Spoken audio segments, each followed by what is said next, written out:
सोचिए, एक ऐसी जगह की जहां ज्ञान नहीं बल्कि खौफ बसता है।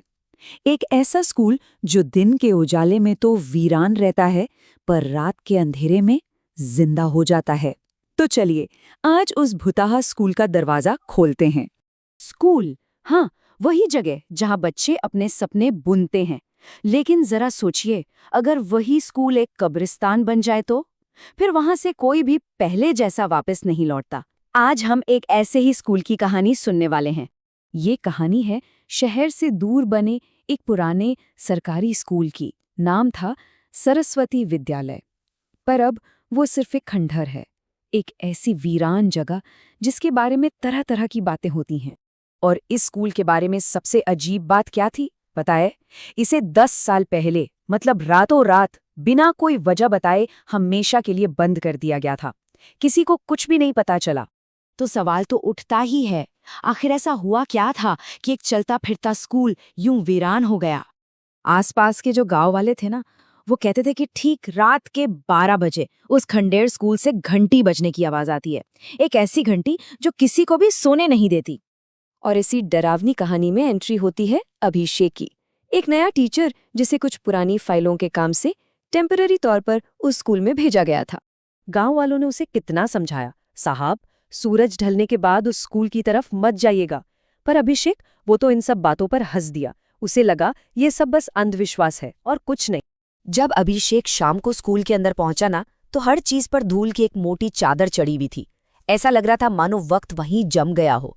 और सबसे अजीब, ब्लैक बोर्ड पर अब भी चौक से लिखा था पाठ 3।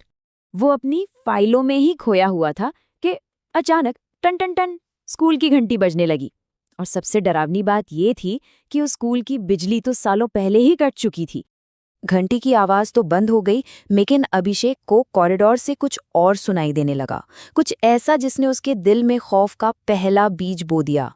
कॉरिडोर से बच्चों के एक साथ पढ़ने की बहुत धीमी सी आवाज आ रही थी, अ आ ई। ये सुनते ही अभिषेक का तो मानो गला ही सूख गया डर के मारे। थोड़ी हिम्मत जुटाकर उसने क्लासरूम में झांका और अंदर का मंजर देखकर वो सन्न रह गया। करीब 20 बच्चे अपनी अपनी डेस्क पर बैठे थे। पर कुछ तो बहुत गड़बड़ थी।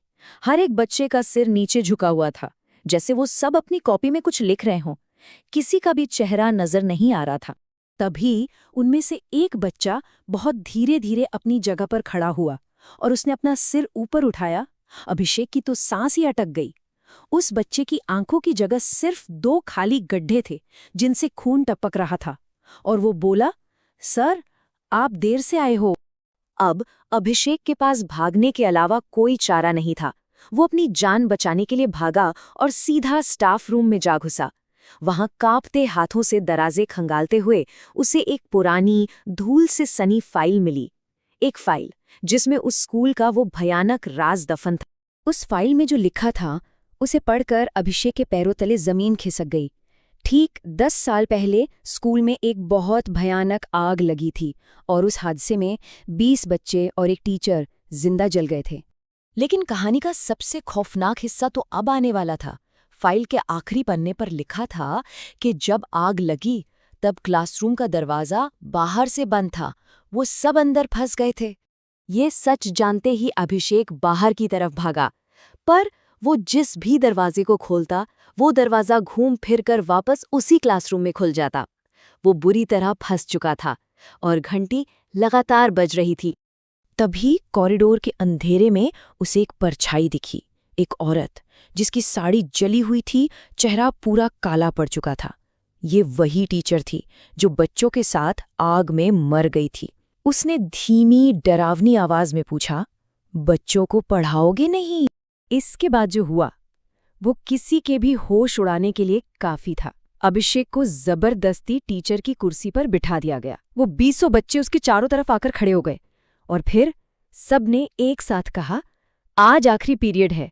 और जैसे ही ये वाक्य पूरा हुआ, कमरे में घना अंधेरा छा गया। अगली सुबह जब गांव वालों ने हिम्मत करके स्कूल का दरवाजा खोला तो उन्होंने अभिषेक को टीचर की कुर्सी पर मरा हुआ पाया। उसका शरीर अकड़ा हुआ था और चेहरा डर से पत्थर हो चुका था। लेकिन असली खौफ तो अभी बाकी था। ब्लैक बोर्ड पर जहां कल रात तक पाठ 3 लिखा था, अब वहां ताजे चौक से लिखा हुआ था, आज की क्लास पूरी हुई। तो मतलब वो आत्माएं बदला नहीं चाहती थी, उन्हें तो बस कोई ऐसा चाहिए था जो उनकी अधूरी क्लास को पूरा कर सके। और उस स्कूल का बस एक ही नियम था, जो एक बार उस क्लास में आ गया वो कभी पास होकर बाहर नहीं जा पाया। तो इस कहानी से एक बात तो साफ है, हर वीरान जगह के पीछे एक कहानी छुपी होती है। और हाँ, अगर अगली बार कभी रात के सन्नाटे में किसी स्कूल की घंटी बजे, तो क्या कोई पीछे मुड़कर देखने की हिम्मत करेगा?